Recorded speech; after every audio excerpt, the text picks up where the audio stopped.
All right, so starting out, what you see right here is a model that represents the city of Jerusalem as it may have looked in the year 66 AD. Yes, that's 30-something years after Christ, but that year is significant for two main reasons. First of all, in the year 66, the population of Jerusalem would find its peak, with estimates ranging from 40,000 to some estimates being upwards of 80,000 people living in this space that from south to north is a mile long, and from west to east is only about 2/3 of a mile wide. So the city itself is less than 1 square mile. Still, some estimates are upwards of 80,000 people in that space at that time. For the sake of the tour, I'm going to put the population around 60,000. The other reason why the year 66 is so significant is because in that year, the Israelites rose up. They revolted. They kicked their Roman overlords out of the city and out of most of Judea. This would be a huge victory in the year 66.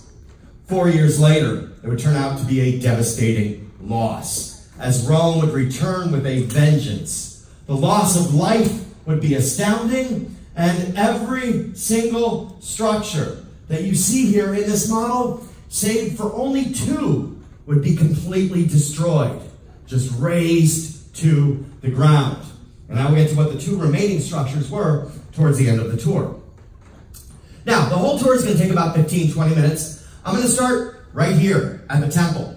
I'm going to cover some history of the temple. Then after that, I'm going to talk about some of the features you see inside the temple complex. Once I'm finished there, I'm going to work my way around the model. So if you guys want to see best, then your best bet is to do exactly what you're doing now. Come right on up close and look on in over the side.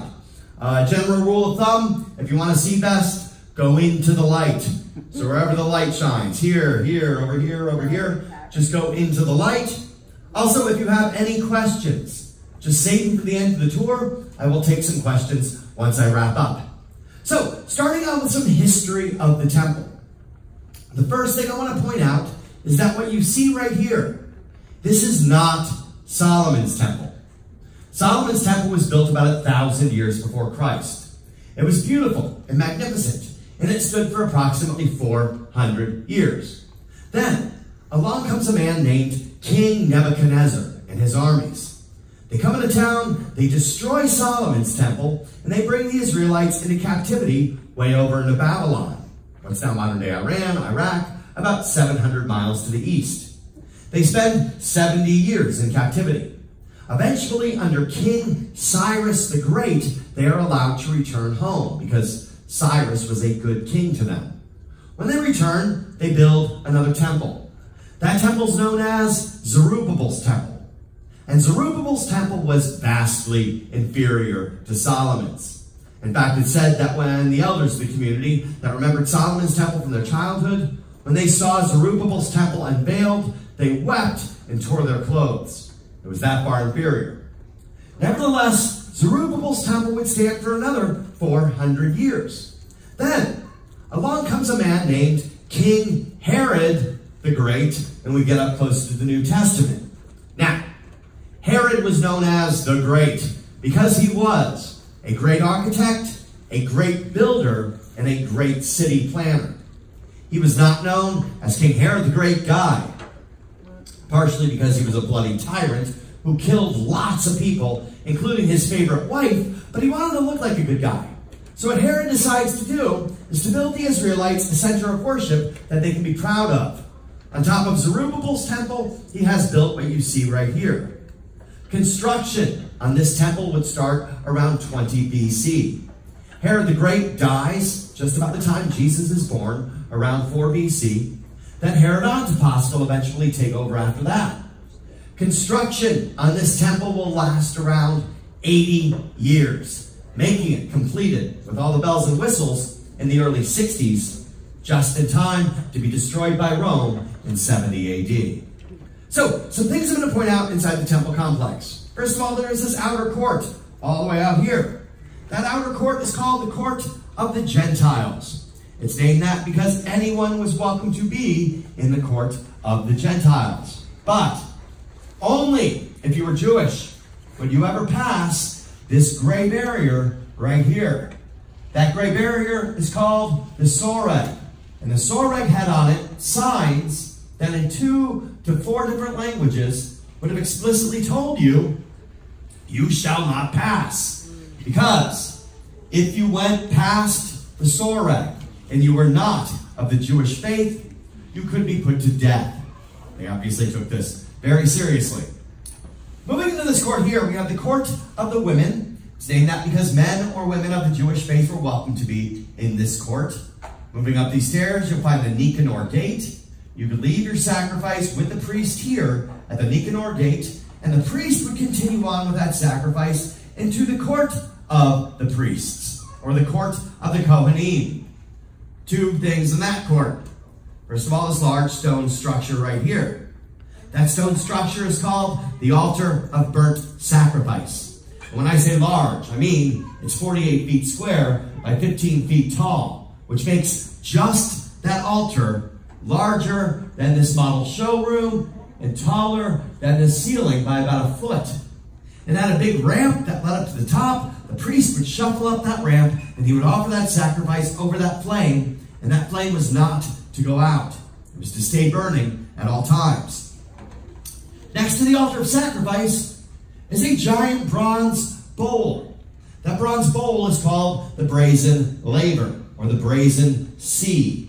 And it held approximately 17,000 gallons of water. It's roughly the size of a residential swimming pool here in Orlando.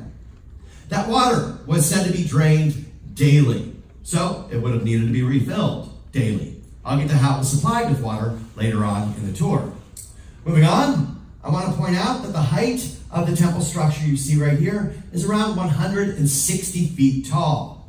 When you all go back out into the park, do me a favor, take a look at our temple out there and multiply what you see out there by 3. And you'll get an idea of how tall and how grand Herod's temple would have been at around 16 stories tall, which would have been an architectural marvel for its day. Moving into the first room, or chamber, we have the holy place. Inside the holy place is the altar of incense, the table of showbread, and a menorah. Beyond that would have been a curtain or veil. That curtain was around 4 inches thick. That's the curtain that rips when Jesus gives his life on the cross. It separates the holy place from the Holy of Holies, where only the high priest was allowed to enter. Now, during Solomon's temple, inside the Holy of Holies, you would have found the Ark of the Covenant. But when Nebuchadnezzar and his armies come into town, the Israelites either hide the Ark so well that we still to this day haven't found it, or it winds up in a far-off kingdom, or it's melted down for gold, or it's stored in a top-secret government warehouse after Indiana Jones finds it. Either way, during Zerubbabel's temple and during Herod's temple, inside the Holy of Holies, the high priest is still the only one allowed to enter. He'll go in, he'll spread the blood of the sacrifice on the spot where the ark once stood, and he will still only be allowed in there 1 day of the year. It's Yom Kippur, the Day of Atonement. Now, moving on outside the temple. This Roman fortress right here is called the Fortress of Antonia. Tradition holds that this fortress is where Pilate tried Jesus. The problem is, tradition doesn't necessarily stand up all that well to archaeology. In fact, if Pilate had tried Jesus on the spot that tradition holds he tried Jesus on, he more likely would have been standing in a few feet of water. That's no place for a governor, so we're going to look somewhere else for a logical location as to where Pilate tried Jesus. And I will get to where modern archaeologists and historians are pointing to in just a few minutes. But first, we are going to take a field trip outside of the city. I say outside of the city because during the life of Jesus, this was the northernmost wall of Jerusalem. This wall was added about 10 years after Christ by Herod Agrippa to incorporate this area into the city. This area, by the way, is known as Bethesda. Right there, you'll see the pool of Bethesda. That's where the angel would stir the waters and where Jesus healed the lame man. Now, the reason why I point out that Bethesda is technically outside of the city during the life of Jesus is that the Bible tells us that Jesus was taken outside of the city to be crucified. So, we are going to look out here for Calvary, Golgotha. And the first place we're going to look at is the oldest. All the way over here on the northwest side of the model. Y'all are welcome to join me over there. You can walk that way or walk that way. Just park the seas and head on over. This hill is the longest held belief as to where Jesus was crucified and buried. Starting in the year 325 AD, a woman named Helena came into town. She was an empress. She was the mother of Emperor Constantine. She was 80 years old and she had power. She asked around. The Christians living in Jerusalem at that time all pointed to that hill as to the spot where the Christ was crucified and buried. So, she had a church built right there. That is the Church of the Holy Sepulchre. And a Church of the Holy Sepulchre still stands on that very spot to this day, almost 1,700 years later. Excuse me. It's not until much, much more recently that a man named Sir Charles Gordon came along in the early 1880s. He was a British general and an amateur archaeologist. He looked around and noticed the skull feature on the side of this cliff, a garden tomb on the other side, so yeah, about the size that this could be where Jesus was crucified. Could be either location. Could be some other hill entirely. There are pros and cons for each location. I personally have my favorite spot, but we here at the Holy Land Experience don't hold to either location. What we do hold to is the fact that Jesus was crucified, that he did raise from the dead, and that that action pays for our sins to this day. And if you'd like to know more about my favorite location and why, just make sure that's one of your questions at the end of the tour. So moving on. If anybody would like to shift a little bit farther south where these lovely people are already standing, somewhere around here you will see some things best from this vantage point right down here. While any of you might be moving south, I'm going to point out this bridge. The reason why is because along this bridge also ran an aqueduct that came in from the south. That aqueduct is how that brazen laver would have been supplied with those 17,000 gallons of water every day. Now, at the top of the tour, I told you all that when Rome destroyed the city in 70, they left two main structures still remaining. One of those structures is right here, this wall. Now, notice a line that basically goes from the top of these stairs right here. Nowadays, there is a tiny sliver of this, now known as Robinson's Arch, all the way over to this bridge, now known as this small section, now known as Wilson's Arch. That line on the wall is about where ground level is today. That's how much this valley has filled in over the last 2 millennia. Now, this wall is often known by its misnomer as the Wailing Wall. Ugh, please stop calling it that.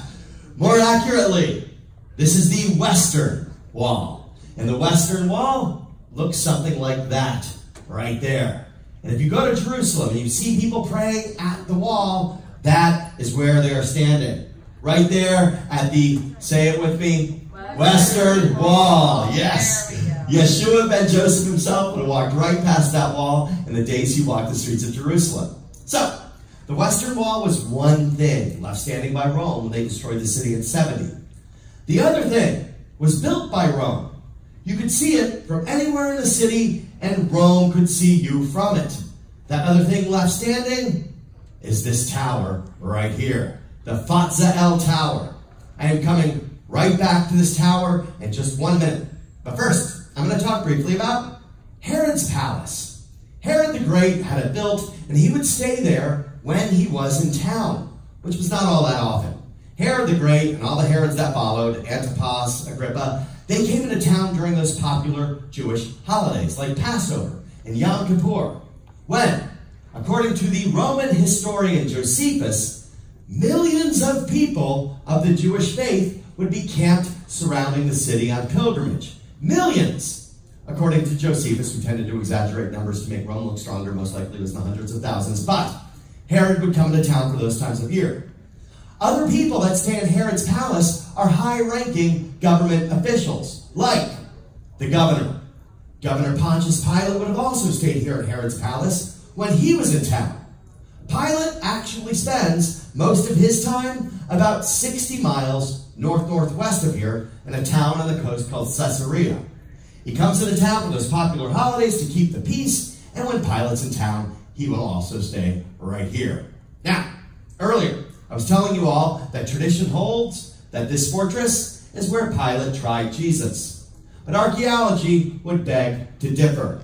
A few are pointing at Herod's palace as a possibility of that trial.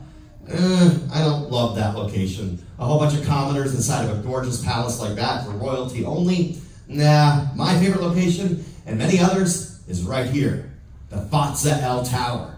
In fact, if you go to Jerusalem right now, you can visit this tower. Nowadays it's called the Tower of David, even though it had nothing to do with David. And on the whole western side of this wall, there is a pedestrian walkway. And if you visit the western side of that tower, roughly where you're standing right there, only about 2 stories up, there's a raised pavement that dates back to the time of Pilate and Jesus, and it matches very nicely with the description that we have in the Bible as to where Pilate would have stood and said, "Who do you want? Do you want Jesus or do you want Barabbas?" And keep this in mind. The people on that side of the wall where you all are standing, they're out-of-towners. They are in town on pilgrimage for the Passover. They could have been from as far away east as Babylon or as far away west as Rome. They were not necessarily the people who laid down the palm branches for Jesus less than 1 week earlier on the eastern side of the city shouting, "Hosanna." They might not have seen any of the miracles. So they were easily swayed by the priests whom they trusted, and when Pilate asks his questions, the answers from the small crowd gathered in the very early morning hours of that day are, of course, "Give us Barabbas and crucify him."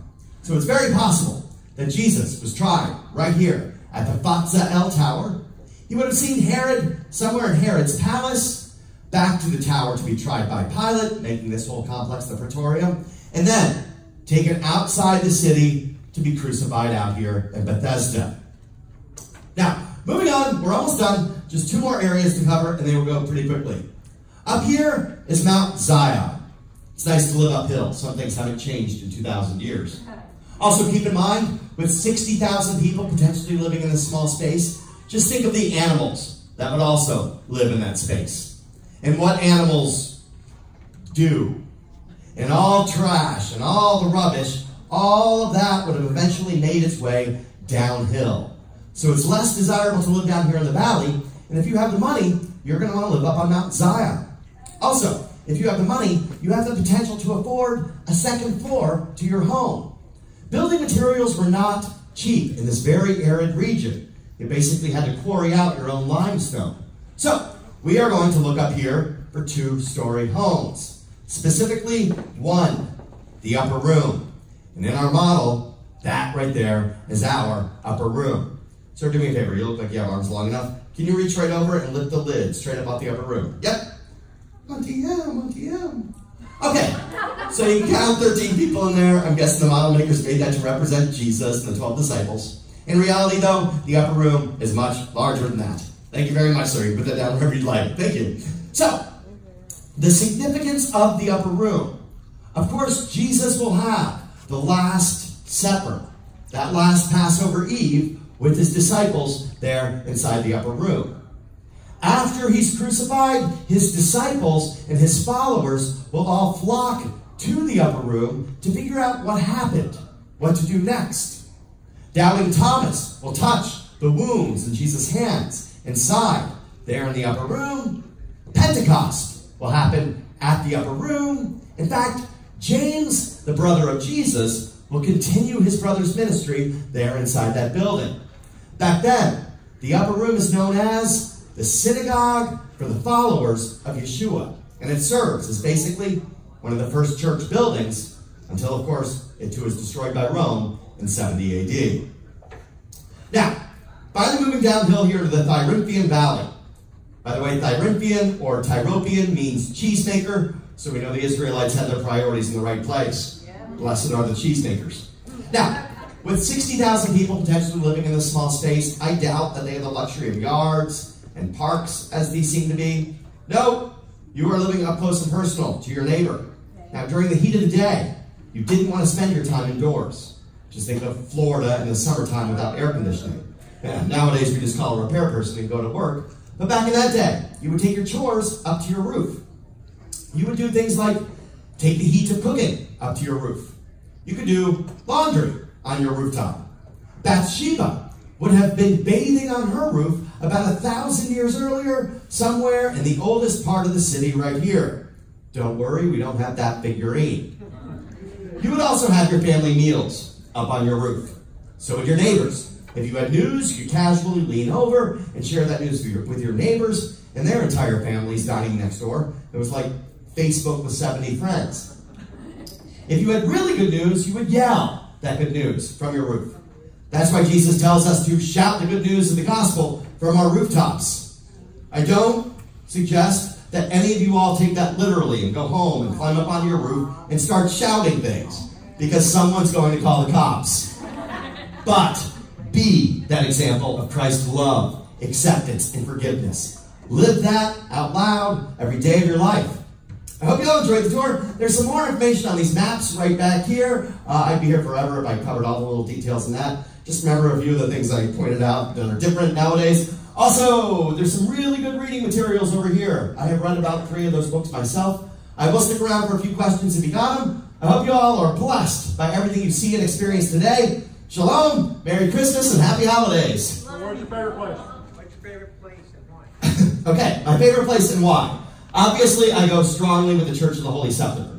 Several reasons for that. First of all, when Gordon discovered his new Calvary, they thought that this was technically inside the city limits during the life of Jesus. Now, it's agreed upon that, no, it was indeed outside the city. So his need to find a new location wasn't a need at all. Secondly, he takes literally that there's a skull feature on the side of that cliff. In the past 10 years, the nose fell off. If we go back 2,000 years, I doubt it looked like a skull. And to be perfectly honest, seeing it for myself, you really have to use your imagination to see a skull. And unless skulls have 3 eyes, I really didn't see it. You can see a skull easier on the moon. Doesn't mean Jesus was crucified in the moon. Thirdly, the tomb at that location dates 700 to 800 years before Christ. And the Bible tells us that Jesus was laid in a freshly dug and a freshly polished tomb. And at 800 years old during the life of Jesus, that ain't fresh.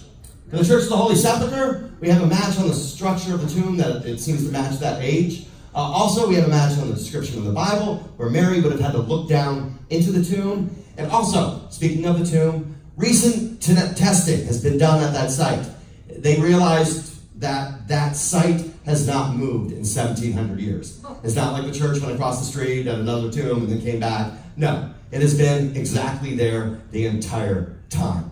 Also, speaking of 1,700 years, Christians living in Jerusalem kept that tradition alive and all pointed to that location, that's where it happened. Also, it's very close to where everything most likely happened in the way of the trial and everything like that. Because he took his cross down the Via Dolorosa. Yes, the Via Dolorosa, but the trail should be to where that way, yes. Not, I'll go to where the traditional one is in just a second. And then finally, the other thing that kind of supports that whole thing is that Rome had built on top of this hill, after Jesus was crucified, of course, a temple to the goddess Aphrodite. And the thought behind that was they were tired of hearing Christians going, that's where you murdered our Lord. So they went, here's a pagan temple, now nobody's going to like it. Get used to it. So, lots of things to support this. Lots of people all over the spectrum of Christianity support this location. This one just seems to be another Englishman who wanted to put a flag somewhere and say he found it first. So, yeah. Even my tour guide, when I was there, very pretty site, don't get me wrong, but my tour guide, even when I was there a couple months ago, was kind of like, it's pretty, but it's pretty. Yeah, it's just not, no. So the traditional one right now is a tourist trap. Stay away from it at all costs. Takes you from the Fortress of Antonia right here, which there's no support for this being where Jesus was tried. Takes you out the Damascus Gate to the Church of the Holy Sepulchre. I would strongly suggest, if you want to walk the actual Via Dolorosa, which I did almost by accident, walk from the tower right here, that western side of that tower, through the Jaffa Gate right here, and to the Church of the Holy Sepulchre. It's the path Jesus took here in his house. Right, yeah. Hold on, because I'm going to go back to her and I'll come back right to you. Where is Mount of Olives? Mount of Olives, directly behind you. So the Kidron Valley right here is about 200 meters wide, a football field and a half. and then the Mount of Olives, and then right down here is the Garden of Gethsemane. Yeah. Yes? I was just saying, the Via Dolorosa is so different. It's just a tourist trap. Yeah, it is a tourist trap. Where it was, that area that they have there. Yeah. So that would have been, like I said, the Fortress of Antonia, which is right next to the pool of Bethesda, and then out that way. But like I said, tourist trap. I ended up getting into a yelling match with one of the marketers there, or the people in the market. We yelled. Well, it turned out fine. We both ended up yelling after he called me a rabbit. It was fun. So yeah, no, it was actually a fight that turned. I know it was a fight that turned into. We both laughed. Yes, sir. Where is Bethlehem is 6 miles to the south. That's where they rode. Where they ride from the To kill, most likely they would have come. So it's interesting to me that Herod's palace and the wise men came to Herod while he was staying in Jerusalem. This wasn't his full-time home. His full-time home is up in Caesarea. So here he came to mostly on holidays. So interesting, the Bible doesn't tell us why he was in Jerusalem, but it just tells us that he was when the wise men came. They would have visited him right here, and then he would have made that order probably from that palace. So only 6 miles. In fact, you get to see the scene that takes place between the wise men and Herod. We have that show happening later on right inside there. It's called Herod's Palace, so catch that. You're welcome. Any other questions, thoughts? The pinnacle of the temple? Pinnacle of the temple, from what I gather, right here. Excuse me. Wait, we have a cough drop for you. Oh, thank you. I just took care of what I needed to. For the cleansing of the temple, and what part of the temple would Jesus said the cleansing of the temple? Would it be which court? Which area? The cleansing of the temple. Oh, sorry, the overturning the tables and money changers. Right here at the Royal Stoa. This is your Walmart, your Target of the day. This is where all the shopping is done and things like that. So most likely he would have overturned the tables right here on the Royal Stoa. Yeah. Any other questions? Where's the Eastern Gate, which when Jesus comes to... So when Jesus came in, even maybe on a donkey, I mean, you can argue that he came through the Eastern Gate already. Most likely the Eastern Gate is this gate right here, leading into the court of the women, or this gate right here. We know it as the Nicanor Gate right now. The one gate that it seems to definitely not be is this one right here. This one wasn't for human beings. It was a small gate. It had a wooden bridge that went out over the Kidron Valley, over to the Mount of Olives over here, and it was called the Shoshone Gate. And it was used one time of year. That was the gate they would use to, when the priest would put the sins of Israel onto the scapegoat and send the scapegoat out, that was the gate for that. So this would have been used for that scapegoat. Most likely, like I said, those eastern gates are going to be either this one or this one. Yep. Because I know one of them is sealed tight. That's this one right here, the Shoshone Gate. Yep. The height from the pinnacle down to the Kidron Valley. That's a good question. I think it's about 12 stories. Wow. No, to the Kidron Valley, it's going to be farther. So it's 12 stories to the base, probably about here. But then Kidron Valley, you probably have another 30 or 40 feet going down that way. Depends on how rocky and everything like that it was back then. Everything is filled in so much since then. So yeah. Isn't that where the scapegoat They're going to come back minutes on. ends? What's that? The Kidron Valley where it minutes ends, where it would fall over? Well, the Kidron Valley ran all the way along here. And then the Tyropian Valley, of course, is right here. And the Hinnom Valley is over here. In fact, they say that that's kind of God's stamp of approval on Jerusalem, because it looks like the first letter of the word shalom, Really? being that the valley right there, and the valley there, and the valley there makes that, we would call it a double W now, like a W, but it makes that shalom, that first. So that's their take on, nope, this is where God meant us to be, because Exactly. it's the peaceful place. Yeah. Any other questions? All right. Real quick, join us for the next show. Heart of Christmas is going to be in the building right behind this one, straight out the back into the big round building behind this one. Yes, sir. I'm good, thank you. I got a bunch downstairs, or my dressing room. Yes, sir. Are you satisfied that the location of the temple is actually where archaeologists say it is? Am I satisfied that the location of the temple is where archaeologists say it is? Very much so. When Zerubbabel's temple was unveiled, they wept and tore their clothes because it was inferior, not because they went, you got it in the wrong place. So much really supports the temple being right here. Some argue it could be here. I've heard some arguments that it would be on top of the Pool of Siloam right here. But we know from archaeology all over the place, Tel Dan, everything like that, when they built the temples and they would build their altars, they built them on a high place. This would have been the high place for this part of the city. Of course, the Mount of Olives towers over higher, and of course, the Mount Zion towers higher, slightly higher too. But the thing is, it's all about the water. And since the water source was right there, that's where the city was, the original part of the city. This is the oldest part. And then, of course, Mount Moriah would be where they built the temple. So yeah, there's not really a doubt in my mind that that's where the temple belongs. Yeah. Anything else? Thank you. All right, thank you. Shalom.